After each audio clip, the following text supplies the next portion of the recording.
میں کافی سالوں سے اس بات پہ غور کر رہا تھا کہ دنیا میں سب سے زیادہ انسانی حقوق کی پامالی یعنی کہ ہیومن رائٹس کی وائلیشن ہندوستانی فوج کرتی ہے، مگر ان کے عوام کم و بیش ہی ان کو تنقید کا نشانہ بناتے ہیں۔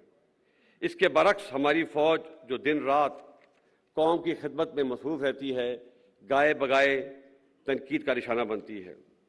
میرے نزدیک اس کی بڑی وجہ 70 سال سے فوج کی مختلف صورتوں میں سیاست میں مداخلت ہے، جو کہ غیر آئینی ہے۔ اس لیے پچھلے سال فروری میں فوج نے بڑی سوچ و بچار کے بعد فیصلہ کیا کہ آئندہ فوج کسی سیاسی معاملے میں مداخلت نہیں کرے گی۔ میں آپ کو یقین دلاتا ہوں کہ ہم اس پر سختی سے کاربند ہیں اور آئندہ بھی رہیں گے۔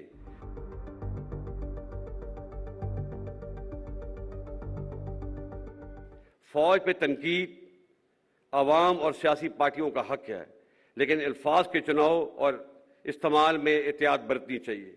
ایک جعلی اور جھوٹا بیانیہ بنا کر ملک میں ہیجان کی کیفیت پیدا کی گئی اور ابھی اسی جھوٹے بیانیے سے راہ فرار اختیار کی جا رہی ہے۔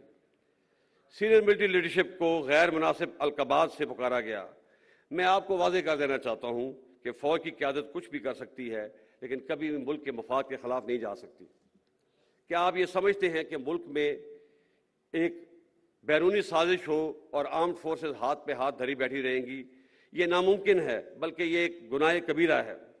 اور جو لوگ یہ سمجھتے ہیں کہ وہ فوج اور عوام میں درار ڈال دیں گے، وہ بھی ہمیشہ ناکام ہوں گے۔ فوج کی قیادت کے پاس اس نامناسب جلغار کا جواب دینے کے لیے بہت سے مواقع اور وسائل موجود تھے، لیکن فوج نے ملک کے وسیع تر مفاد میں حوصلے کا مظاہرہ کیا اور کوئی بھی منفی بیان دینے سے اجتناب کیا۔ لیکن یہ بات سب کو ذہن نشین کر لینی چاہیے کہ اس صبر کی بھی ایک حد ہے۔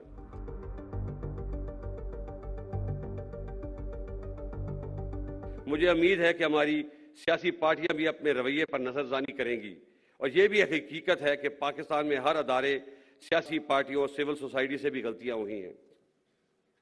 ہمیں ان غلطیوں سے سبق سیکھنا چاہیے اور آگے بڑھنا چاہیے۔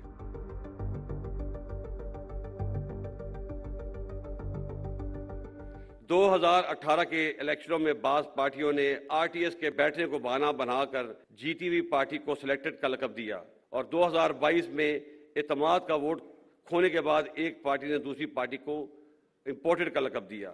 ہمیں اس رویے کو رد کرنا ہوگا۔ ہار جیت سیاست کا حصہ ہے اور ہر پارٹی کو اپنی فتح اور شکست کو قبول کرنے کا حوصلہ پیدا کرنا ہوگا، تاکہ اگلے الیکشن میں ایک امپورٹڈ یا سلیکٹڈ گورنمنٹ کے بجائے الیکٹڈ گورنمنٹ آئے۔